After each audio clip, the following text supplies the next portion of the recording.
There's no cure for it right now. And, of course, one person said, oh, cocaine cures it. Well, then somebody came back and said, no, that doesn't cure it. But the thing is that it can start multiplying, because once, people get infected, they don't know they're infected. So they go see other people. They go to the grocery store. They go to work. They ride on transit. They ride on the, the rail systems. They get an aircraft and they fly, and they're infecting other people. So, each one they infect. How many more people will that infect? Seriously. Exactly. I mean, if you worked in a office, for example, and you had 50 people in that office and you were infected, how many of those 50 people are you going to infect? Then those 50 people, when they go grocery shopping or whatever they do, go over to see their friend's house, go to the restaurant, eat, now they're infecting people. It's scary how, it's like a pyramid, the people that pull scams trying to, rip people off. It's the same way with this disease, this virus. It could really, really escalate. I figured something was wrong when the Center of Disease the other day declared an emergency. And when you looked at it a couple of days ago, it wasn't that many people being affected. But maybe they know something that me and you and everybody else don't know. That's very true. I do know last week I had a report on that one woman who was in disguise from Wuhan, who was, pleading that, they had, at that time, I think reports out of China was just a few hundred people, but she was saying it was closer to 90,000 people that was infected. And, they were like covering up. They built a whole hospital for it. So what's that tell you? And they just didn't build the hospital in 2 weeks. Their goal was to build a hospital in 4 days to hold 1,000 people. So think about that. They put the resources out to build a hospital in a few days' time to put people in.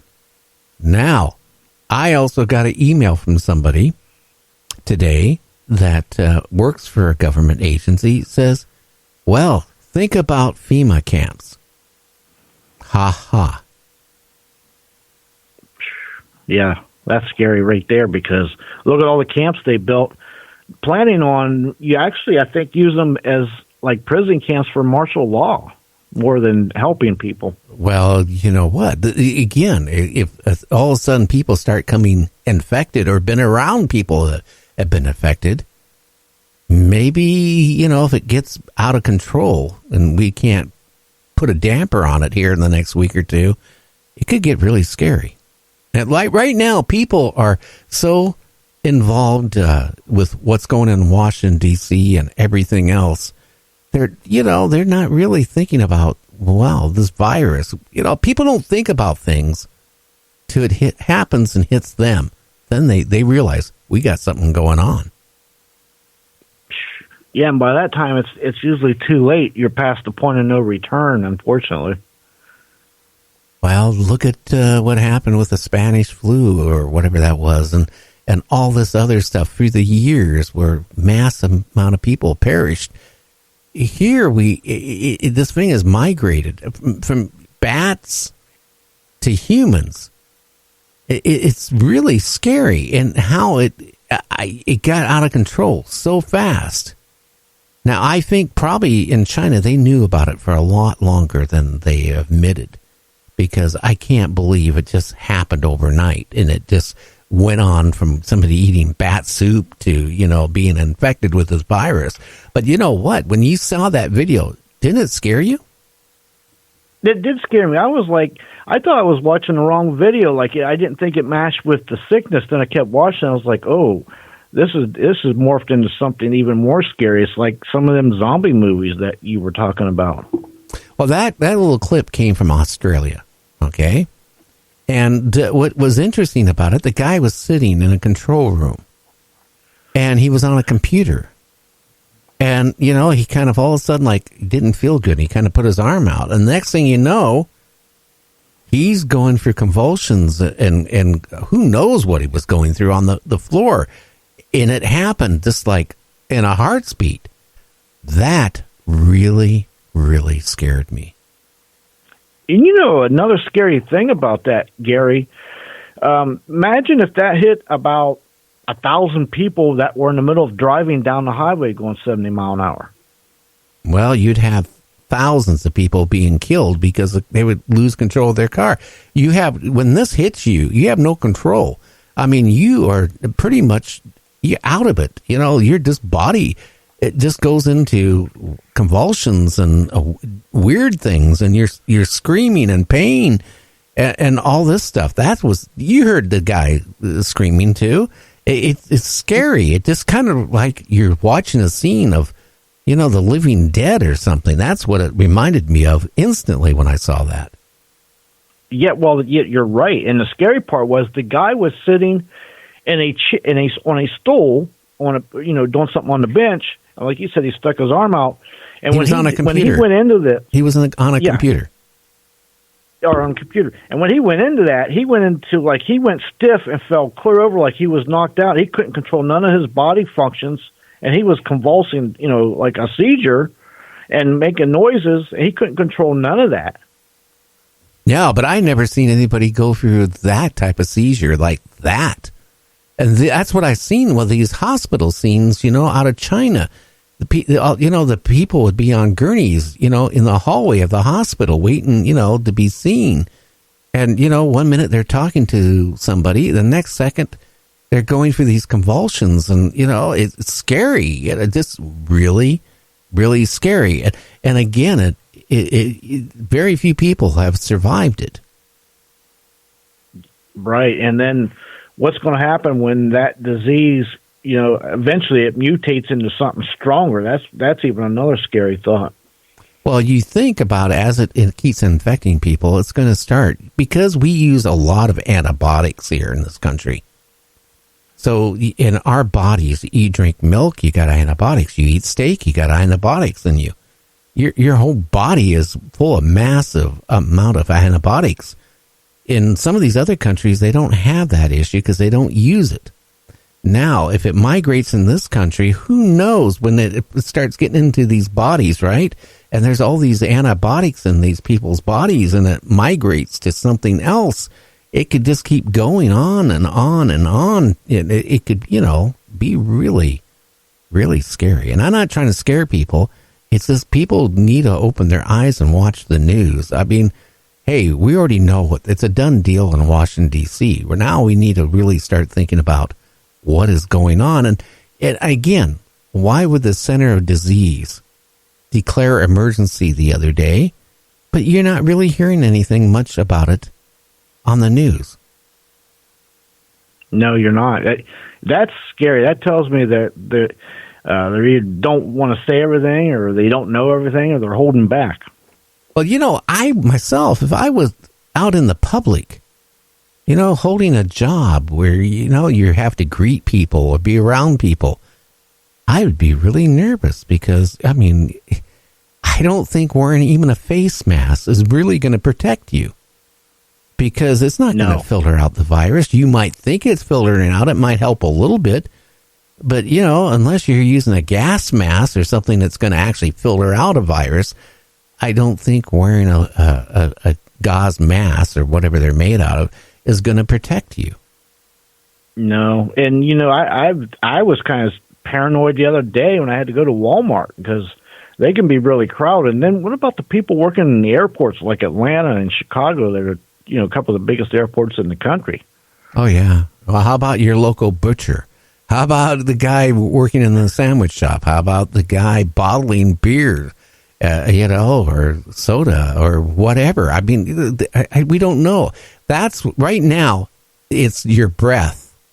But if it might, it changes down the road. Who knows? It could be, not just your breath, maybe touching somebody, or somebody has already touched something and you touch it. How many people then actually don't rub their eyes, put their fingers in their mouth during the day?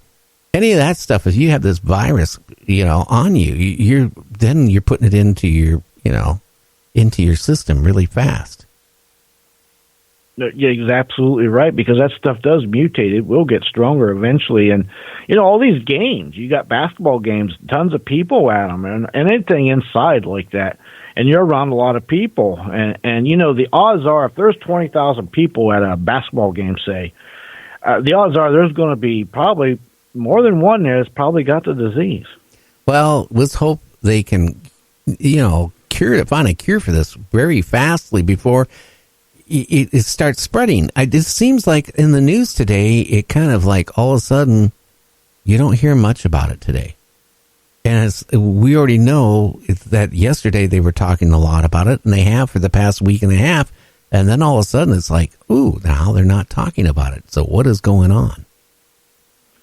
That's a good point, because I noticed that too. Every day, I come across 3, 4, 5 different stories, and that's without even trying to look for an update on that story. And today I didn't see anything like that. So that you're right. I kind of thought about that too.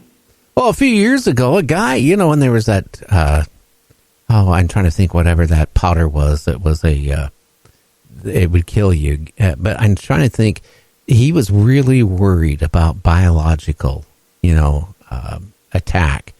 And he wrapped his whole house in plastic. Oh, yeah. I wonder if that guy's still alive and if he's wrapping his house in plastic now. How, houses got to breathe. Like, they got to have systems that come in and out of your house, the filter and ventilation. And if you do that, you could get carbon monoxide poisoning and suffocate, basically. Yeah, well, that guy wasn't smart enough to figure that out, but he figured if I wrapped my house in cellophane and plastic, well, then nothing's going to get in. Yeah, nothing's going to get in. How are you going to breathe after you use up your volume of air? Duh. Yeah, I think you were talking about maybe anthrax. Yeah, that's what I was. Yeah, that's some dangerous stuff, but I do know that, saran wrapping your whole house up is not the answer. Yeah. Well, tonight, President Trump is going to award Rush Limbaugh a medal. Oh, any new updates on him? I know that poor guy just announced yesterday. Yeah, he has stage 4 cancer. Normally, when I read stage 4 cancer, you got a certain life expectancy. You very seldom come out of it, and especially lung cancer. I mean, that if you have stage 4, I mean, they can probably buy time. I don't know. I'm not a doctor, but it scares me. But, the president decided the Medal of Freedom award to Rush Limbaugh tonight. Wow, that's amazing. I do know that I've listened to him and watched him way back in the 90s. So he's been around. He's put his time in.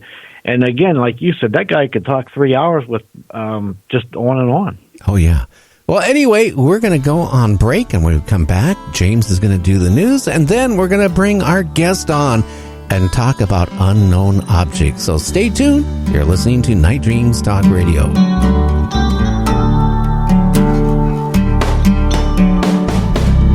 Sun diving for a dream, scintillas in the stream, hoping for what's true. I'm trawling for honor in this shallow pool.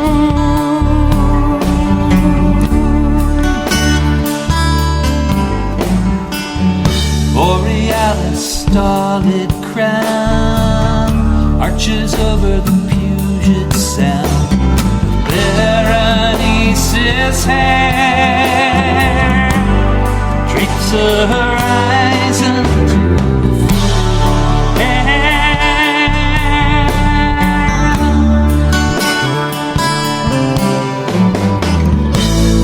there is my lucky star tonight,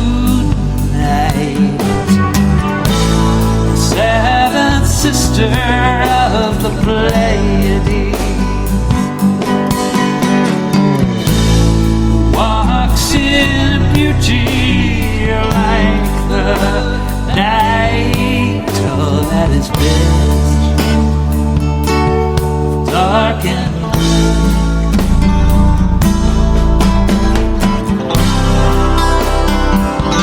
now lost